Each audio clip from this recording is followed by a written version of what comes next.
Hello, thanks for joining us. Today we're going to be showing you how to level your cabinet bases on old construction. So you have two choices when it comes time to remodel a house. Essentially, you can tear out the base cabinets entirely, or you can try to rescue them. In this case, it's 1964 construction, so what we're doing is we're trying to rescue it. So in order to rescue these cabinets, what we're going to have to do is accommodate for all of these shots that are out of line here. So all of these, you use a laser level is the only way that I think is even practical.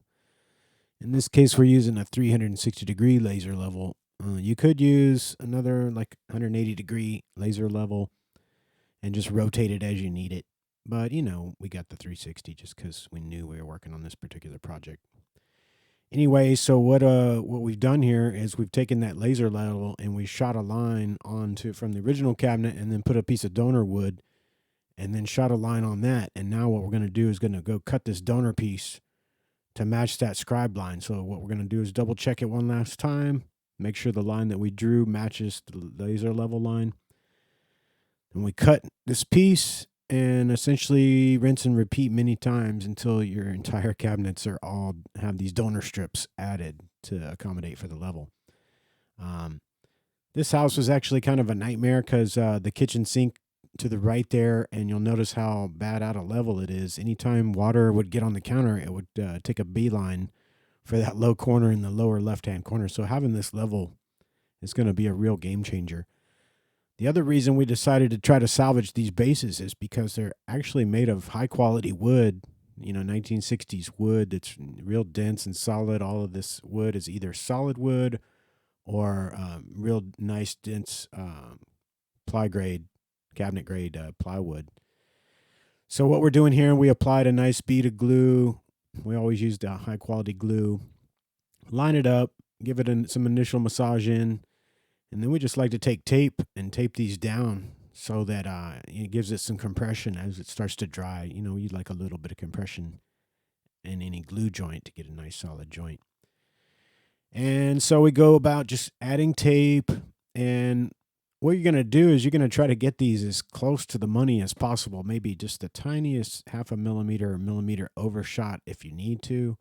And then come back with a planer and just plane it down to where you're just like right on the money level. So here we're showing what it looks like with one of the cabinets installed. It's not been stained yet, but then you can see that donor strip coming across.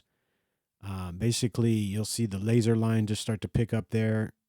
And this back corner, in the back right corner here, this back corner is about 1.3 inches off. So you'll notice from the original cabinet to the level cabinet is a good 1.3 inches.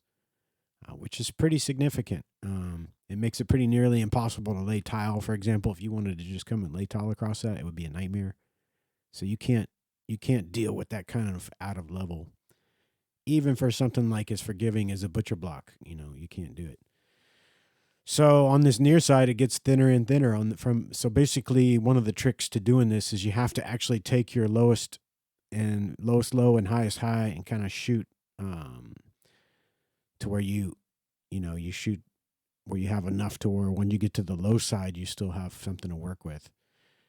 Here's what we're doing right here. We actually use little metal steel angle brackets in this back to kind of anchor this backsplash. We decided not to do this in any, try to do this in any contiguous pieces because it would be very expensive and there's no purpose for it.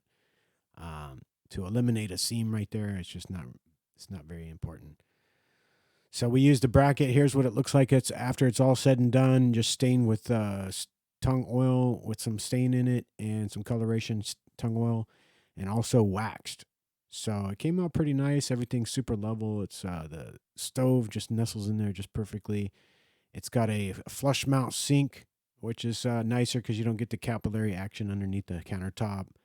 The next step is going to be to tear out this window and put in a new casement window and then the backsplash. So we'll see you next time. You have a good one. Bye-bye.